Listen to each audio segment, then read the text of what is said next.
Assalamualaikum warahmatullahi wabarakatuh. Pada video ini kita belajar aplikasi turunan fungsi yang meliputi laju perubahan, persamaan garis singgung, fungsi naik dan fungsi turun, titik kritis dan titik stasioner, kecekungan fungsi dan titik belok. Laju perubahan rata-rata adalah delta S per delta T.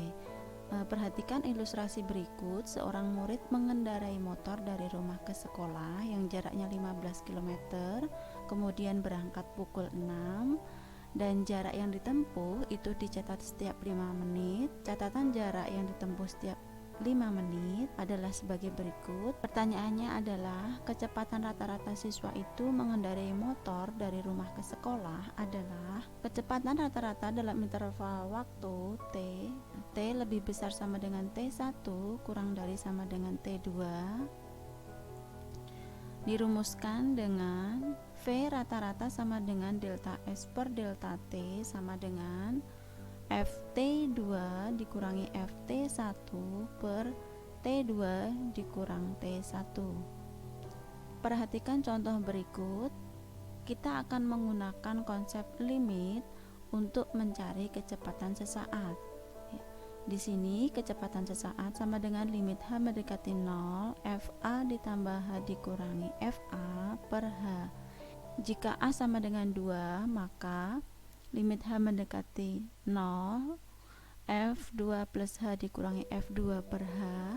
Lintasannya kita tahu tadi Ft sama dengan 4T dikurang 5, maka limit H mendekati 0, 4 dikalikan 2 ditambah H dikurang 5 dikurangi 4 dikalikan 2 dikurang 5 per H.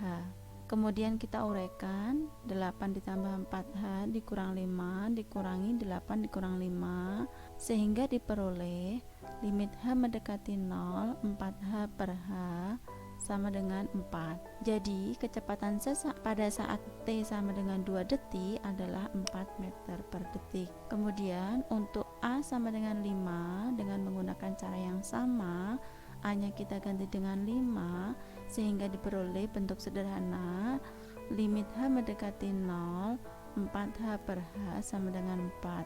Jadi kecepatan sesaat pada saat T sama dengan 5 detik adalah 4 meter per detik.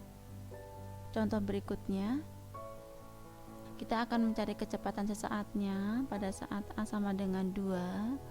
Jadi Fr nya 4/3 pi R pangkat 3 ya, sama dengan menggunakan konsep limit.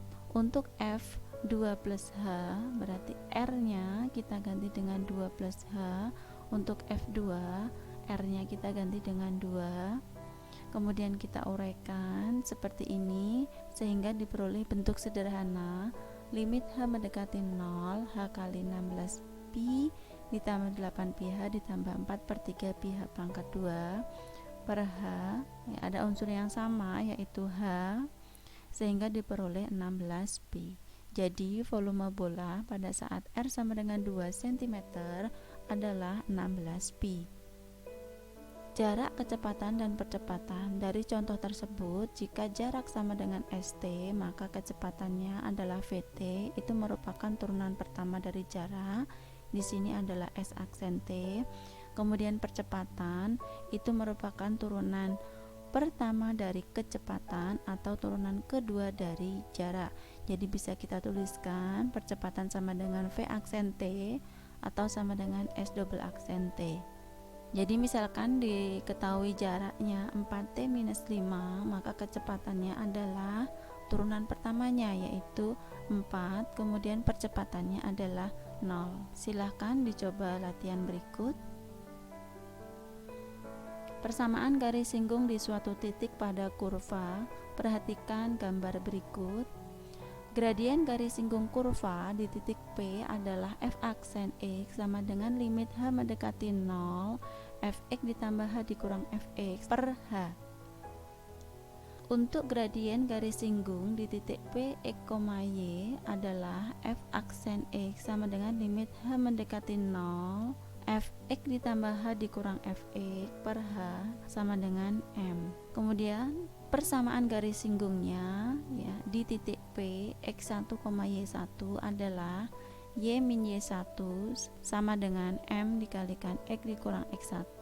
Kemudian jika garisnya saling tegak lurus, maka M1 dikalikan M2 sama dengan minus 1. Kemudian jika garisnya sejajar, maka M1 sama dengan M2. Contoh, tentukan persamaan garis singgung berikut. Di sini Y-nya adalah X pangkat 2, Y aksennya adalah 2X. Kemudian kita akan mencari gradiennya pada titik 3,9, yaitu X-nya 3 kita substitusikan ke Y aksen sehingga diperoleh 2 kali 3 sama dengan M. Ini merupakan gradiennya. Kemudian persamaan garis singgung di 3,9 adalah kita masukkan ke perumusan Y min Y1 sama dengan M dikalikan min X1 ya. Jadi Y min 9 sama dengan 6 dikalikan X min 3 sehingga diperoleh persamaan garis singgungnya adalah Y sama dengan 6X minus 9. Perhatikan contoh berikutnya. Tentukan persamaan garis singgung berikut ini. Di sini persamaan kurvanya adalah Y sama dengan sinus X. Turunan pertama dari sinus X adalah cos X. Sehingga dengan mensubstitusikan X sama dengan pi per 4, diperoleh gradiennya adalah setengah akar 2. Persamaan garis singgung di pi per 4, setengah akar 2 adalah Y min Y1 sama dengan M dikalikan X dikurang X1. Y1 nya setengah akar 2, M nya tadi setengah akar 2, dan X1 nya adalah pi per 4. Kemudian kita operasikan dan diperoleh Y sama dengan setengah akar 2X ditambah setengah akar 2 kali 1 dikurang pi per 4. Fungsi naik dan fungsi turun. Sifat suatu fungsi bisa kita selidiki dengan menggunakan turunan ya. Jadi jika turunan pertama lebih besar dari 0, maka fungsi tersebut adalah fungsi naik. Jika turunan pertama kurang dari 0, maka fungsi tersebut fungsi turun. Sketsa fungsi naik dan turun bisa dilihat pada gambar berikut. Untuk X2 lebih besar dari X1, diperoleh Fx2 lebih besar dari Fx1 sehingga fungsinya adalah fungsi naik. X2 lebih besar daripada X1, tapi di sini Fx1 lebih besar dari Fx2 sehingga dinamakan fungsi turun.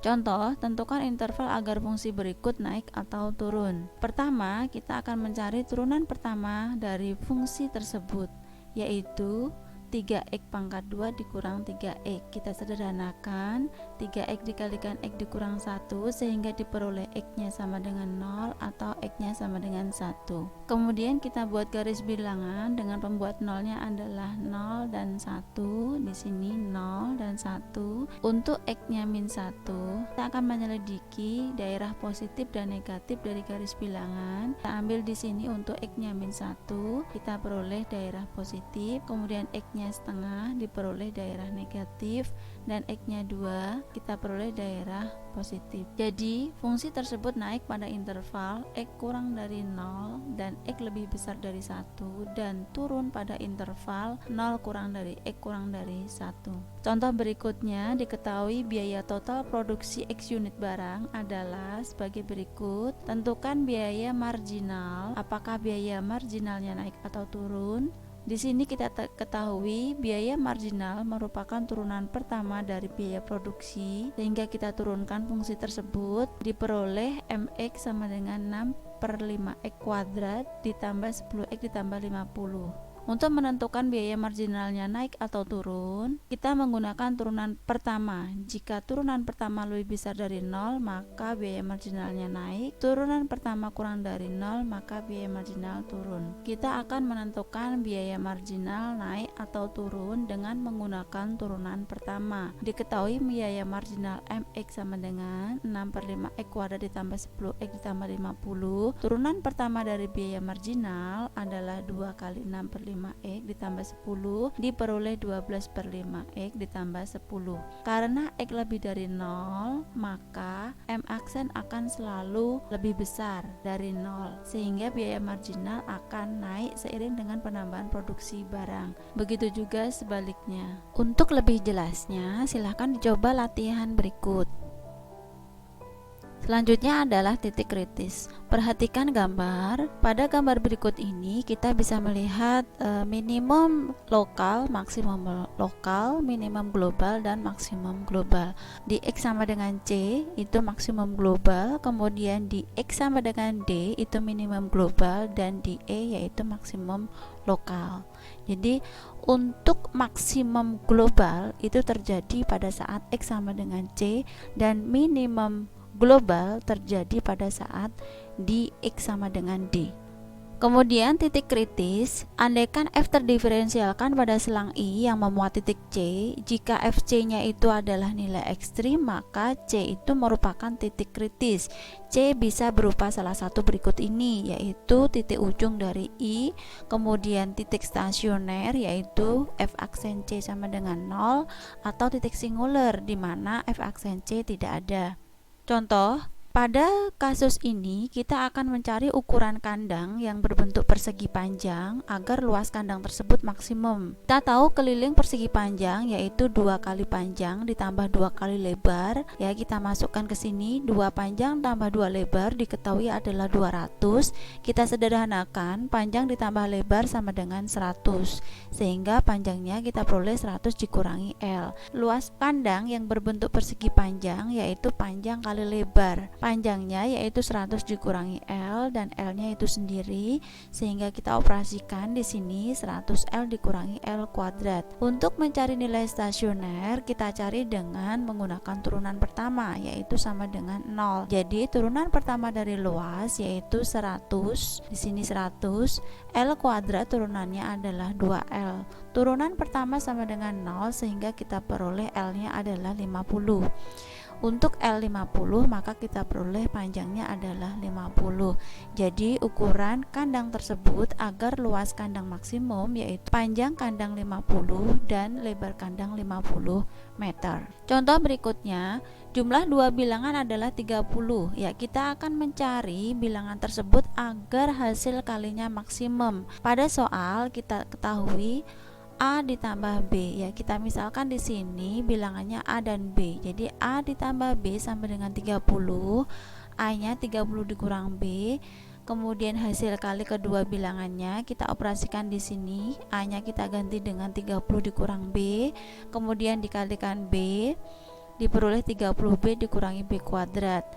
Kemudian untuk mencari masing-masing agar maksimum kita menggunakan stasioner yaitu turunan pertama sama dengan 0. Jadi 30 dikurang 2B sama dengan 0, diperoleh B-nya adalah 15. Untuk B-nya 15 kita peroleh A-nya yaitu 15. Jadi dua bilangan tersebut agar hasil kalinya maksimum maka masing-masing bilangannya adalah 15. Untuk berikutnya yaitu sketsa grafik dengan uji turunan pertama. Hal-hal yang perlu diketahui yaitu bentuk dasarnya, yaitu apakah bentuk linier atau kuadrat. Kemudian kita akan menentukan titik potong dari sumbu koordinat, kemudian interval definisi fungsi, interval fungsi naik atau turun, dan titik stasioner. Contoh, carilah titik stasioner. Untuk mencari stasionernya, kita harus tahu syarat stasioner yaitu turunan pertama sama dengan 0. Dari sini kita turunkan fungsinya Y sama dengan ini, kita turunkan menjadi 3E kuadrat ditambah 12X dikurang 15 sama dengan 0, sehingga diperoleh X-nya min 5 atau X-nya 1. Untuk X-nya min 5 kita masukkan ke fungsi ini, fungsi X pangkat 3 dan seterusnya ini, diperoleh Y-nya adalah 98. Kemudian untuk X sama dengan 1, Y-nya kita peroleh minus 10. Jadi titik stasionernya yaitu minus 5,98 dan 1, minus 10. Untuk menentukan jenis titik stasionernya, ya kita pakai dengan titik uji sebelah kiri dan kanan titik stasioner. Misalkan kita pilih di sini X-nya minus 6, X-nya 0 dan X-nya 2 sebagai sampel. Kemudian kita masukkan untuk X sama dengan minus 6, maka diperoleh Y aksennya 21, itu lebih dari 0. Kemudian X-nya 0 kita peroleh Y aksennya minus 15, dan X-nya 2 kita peroleh Y aksennya 21 lebih dari 0. Kemudian kita masukkan ke dalam tabel diperoleh seperti ini ya kemiringannya. Untuk minus 6 ini naik, kemudian turun, kemudian naik lagi. Dari sini ya titik min 5,98 itu merupakan titik balik maksimum, kemudian titik 1, minus 10 merupakan titik balik minimum. Untuk lebih jelasnya silahkan dicoba latihan berikut. Selanjutnya adalah kecekungan fungsi. Fungsi f dikatakan cekung ke atas pada interval i bila di sini fungsinya merupakan naik pada interval i, dan f dikatakan cekung ke bawah pada interval i bila f-nya turun pada interval i. Kita bisa menggunakan uji turunan kedua untuk kecekungan. Jika f double aksennya lebih besar dari 0, maka f cekung ke atas pada interval i. Kemudian jika turunan kedua kurang dari 0, maka f-nya cekung ke bawah pada interval i. Contoh, tentukan selang kecekungan dari fx sama dengan x kuadrat min 2x ditambah 4 per x min 2. Kita cari turunan pertama dari fungsi fx, yaitu x kuadrat minus 4x per x min 2 dikuadratkan. Kita tahu untuk bentuk u per v, turunannya adalah u aksen v dikurangi u v aksen per v kuadrat. Setelah disederhanakan yaitu x kuadrat minus 4x. Kemudian turunan keduanya ya dengan secara sama menggunakan sifat turunan u per v diperoleh berikut ini. Kemudian kita uji titiknya. Untuk x sama dengan 2, di sini daerah negatif, yang sebelah kanan daerah positif, sehingga grafik f ini merupakan cekung ke atas pada 2 sampai tak hingga, dan cekung ke bawah pada minus tak hingga sampai 2. Titik belok. Misalkan f kontinu di x sama dengan b, maka b, fb disebut titik belok dari kurva fx. Jika terjadi perubahan kecekungan di x sama dengan b, artinya yaitu di sebelah kiri dari x sama dengan b, fungsi f cekung ke atas, dan di sebelah kanan dari x sama dengan b, fungsi f cekung ke bawah. Jadi bisa digambarkan seperti ini. Di sini titik beloknya. X sama dengan b ini merupakan absis dari titik belok. Ya, jika f double aksen b sama dengan 0 atau f double aksen b tidak ada. Contoh, tentukan titik belok jika ada ya dari fx sama dengan 2x pangkat 3 minus 1. Kita cari terlebih dahulu turunan pertamanya yaitu 6x kuadrat, kemudian turunan keduanya yaitu 12x. Untuk mencari titik belok yaitu turunan kedua sama dengan 0 ya, x yang sama dengan 0 kita masukkan ke sini minus 1. Untuk x sama dengan 0 terjadi perubahan kecekungan ya, dan f0 sama dengan minus 1, maka 0, min 1 merupakan titik beloknya. Kemudian contoh yang kedua, untuk fx sama dengan x pangkat 4, f double aksennya 12x kuadrat. Di sini untuk x sama dengan 0, nilainya 0. Jadi di sini tidak ada titik belok karena tidak terjadi perubahan kecekungan. Pada contoh sebelumnya, kita telah mengetahui fungsi fx monoton naik pada selang minus tak hingga sampai 0 dan 4 sampai plus tak hingga. Kemudian monoton turun pada selang 0,2 dan 2,4. Kemudian di x sama dengan 0 itu tercapai maksimum lokal pada dengan nilai f0-nya min 2. Kemudian di x sama dengan 4 tercapai minimum lokal dengan nilai f4-nya sama dengan 6. Kemudian grafik f ini merupakan cekung ke atas pada 2 sampai tak hingga dan cekung ke bawah pada selang minus tak hingga sampai 2. Jadi fungsi ini tidak ada titik belok. Demikian pembahasan penerapan dari turunan fungsi. Semoga bermanfaat. Terima kasih. Sampai ketemu pada video berikutnya. Wassalamualaikum warahmatullahi wabarakatuh.